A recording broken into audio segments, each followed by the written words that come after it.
8 o'clock, so I know some of you guys may potentially need to take off. At this stage, I'm going to continue to talk through the pitching development model or the throwing development model. It's obviously not dissimilar to this particular model, but I'm going to whiz through it as quick as I can, so you're welcome to stay. If by chance you do have to take off, if you've got a date or anything, Westy, by all means, you can take off if you need to. But we'll try and get through it as quick as we can and let you guys get out of here.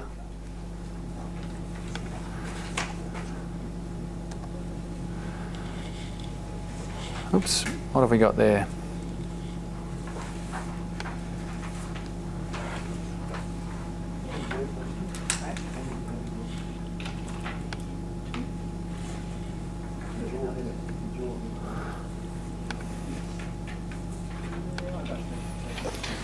All right. Okay, so as Watto talked about,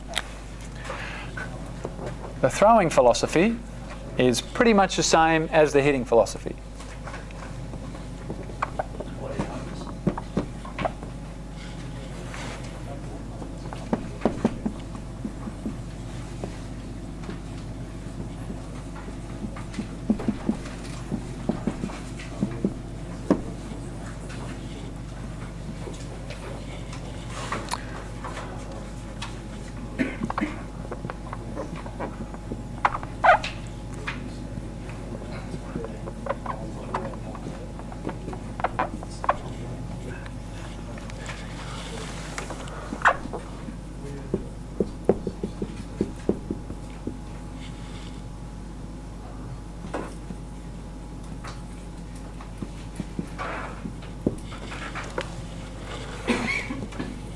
All right, so as you can sort of work out, the overall philosophy is structured in very much the same as the hitting. So basically we're developing throwers and their physical competencies. So we've obviously identified the things that we think are important, and it's along the same lines of the strength and conditioning stuff. There's a few specific things in relation to throwers in our strength and conditioning stuff that relates to throwers. It's a little bit different from hitters, but obviously everybody generally does both, particularly at an early level of that long-term athletic development model. So we develop that stuff. We have specific training devoted to developing those physical competencies. We have specific training that's designed to develop the technical components of their movement. So the throwing movement, the pitching movement, that sort of stuff. We have drills and exercise and stuff that are specifically designed to address that area. The tactical stuff, so pitching strategy, how to get certain hitters out, all of that sort of stuff, when to throw what, when, how to pitch with a none out and a run on second base and all that sort of stuff. The tactical stuff, the strategy, that's what we're talking about there. We have specific trainings, and the competitive stuff, how to go out there day in, day out, how to find a way to compete when you're tired, how to develop routines such that you get yourself to the same place every day and you compete at competition type level. These are the sort of stuff. So we have 4 different training types that we have in terms of developing pitchers and throwers. All right, so it's very similar to the hitting philosophy. I'm sure that's pretty easy to understand.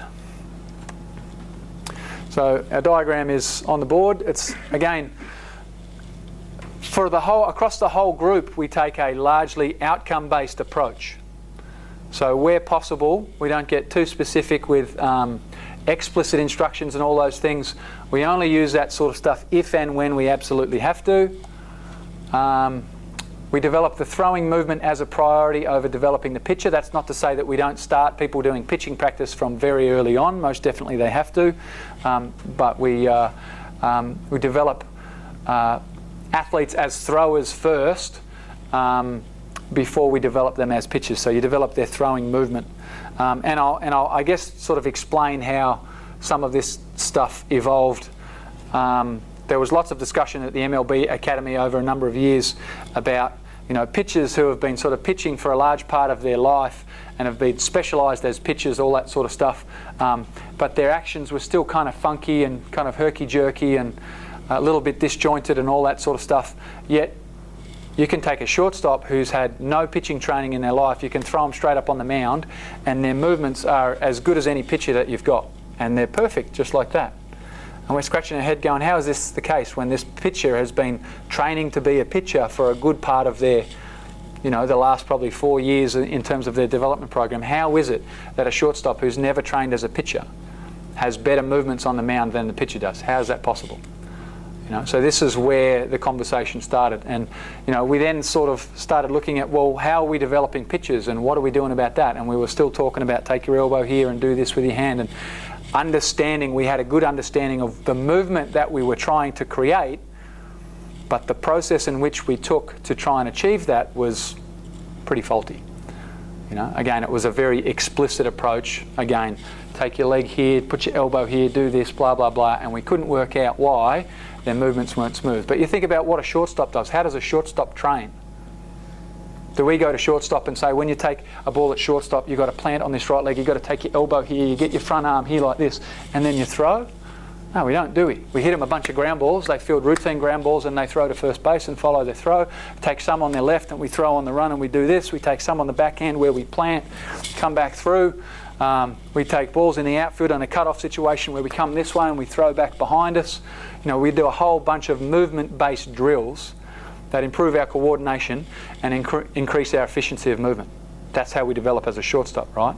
And then lo and behold, we take that shortstop and say, guess what, today you're going to have to pitch because we need a pitcher, yet we throw that guy out on the mound and his movements are as good as any pitcher we've got in our program. Now, they might not necessarily know how to pitch, they might not necessarily have much in the way of a good pitching strategy, they might not have much of a curveball, right? But if their movements look like the pitcher's movements should, then we were starting to think, well, maybe we're developing pitchers in the wrong way. Maybe we should be developing pitchers like we develop our position player athletes, the best athletes, and that's where we sort of got thinking about a few things. And there was a number of people that were doing some study at the time. Dave Nielsen was involved in this conversation, and he had his ideas, and he had this sort of concept already mapped out in his head with regards to hitters. And that's where this sort of, I guess, process that we've now got in place has kind of evolved to. So I think that's just an interesting sort of little story of how the discussion went and how we got to where we are at the moment. So basically where we are at the moment, we have those things in place, and we do training in each of those 4 specific bases or those 4 specific areas. Couple of consistencies all the way through the process. We always focus on a small target. So just playing catch, even at the absolute basic, very bottom level, when you're teaching your T-ball kids and your rookie ball and all that sort of stuff, Little League, we want to make sure that they focus on a small spot. And that's really easy to do, even with kids. Just see the Broncos logo on his shirt, you've got to try and hit that every time. Simple as that.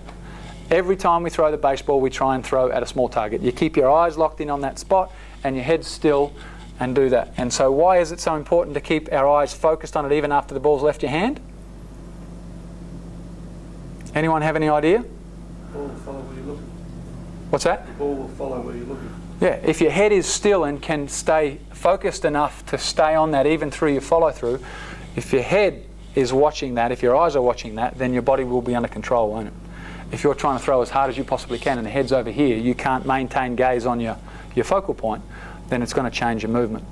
So again, this is trying to help align the movements of the rest of the body by giving them an intent. Keep your eyes focused on a small target and maintain gaze at that target the whole time while you go through the throwing movement. You keep their head still, their body stays under control. Simple. It's interesting you said that.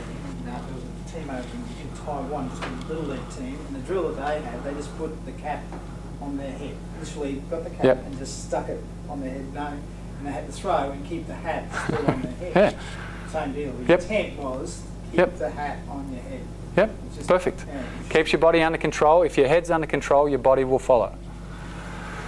So we focus on a small target at all times. Obviously it helps with your distance and direction, but it certainly helps with the movement as well.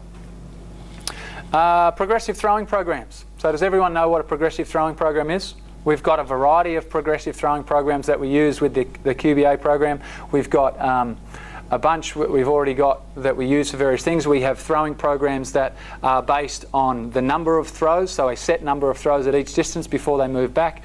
We've got a throwing program that's just based on time, which is usually the simplest one when your sessions are run based on a schedule and a time frame. You set up how long you've got to get your kids through your warm-up, and you break it up as per distances, and you gradually have them progress back as they get loose. That's pretty simple. I've got a couple of them here. Has anybody here not seen the basic throwing programs that we use? Has anyone never seen a structured and progressive throwing program? Everyone has? Yep. I take it by your non-response that's a yes? Yep. Okay, good. I won't, because there are a couple here. If you want me to email you a couple of examples, can do that. They'll be part of the QBA program, so we will go through these over the next few weeks. The Jager throwing program, which we are using with our more senior athletes in our program this year, is another structured throwing program. It's a little bit different. It's structured, but it's probably less prescriptive and less structured than some of the previous ones that we've done. But again, this is generally used for kids who are a little bit older, who have got more training age, more training volume under their belt, and certainly aren't those guys that are just fresh off a break. You want to make sure you have a regular sort of at least 2 weeks worth of throwing program under your belt before you get out and throw anything at maximum distance for sure.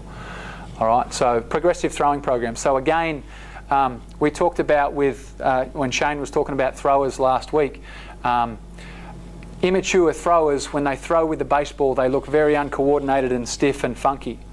But you give that same immature thrower a lighter implement, right? Give them a tennis ball or a squash ball or something that's a bit lighter, and their throwing movements become much more like those of a more experienced thrower. Why do we say that was? Why do we reckon this is?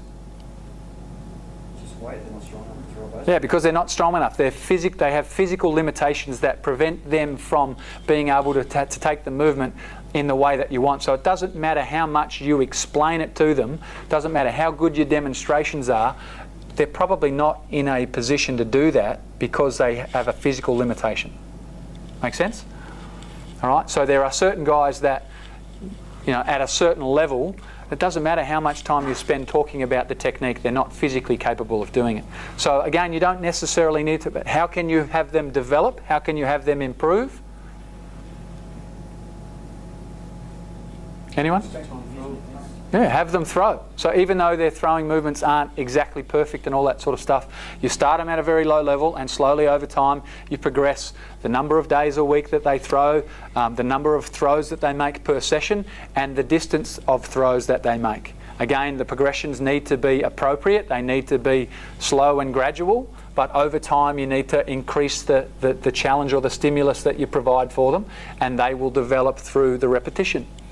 All right, so again, without even making any mechanical changes at all, athletes will self-adjust. They'll do something one way, oh, that didn't really work very well, try something different, oh, that didn't work very well either. Throw another one, oh, that was actually pretty good, what did I do then? And then they start thinking about it, oh, I do this, oh yeah, that actually works.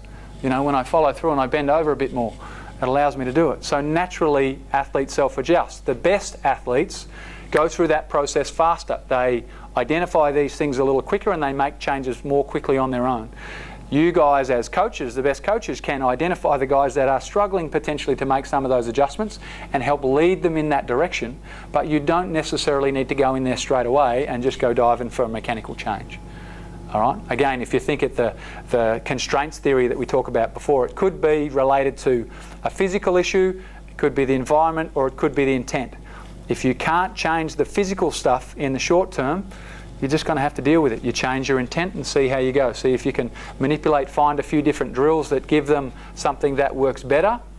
And if you can, that's great. If you can't, you're just going to have to be patient with the process and make sure you monitor their workload and make sure that their workload is progressive.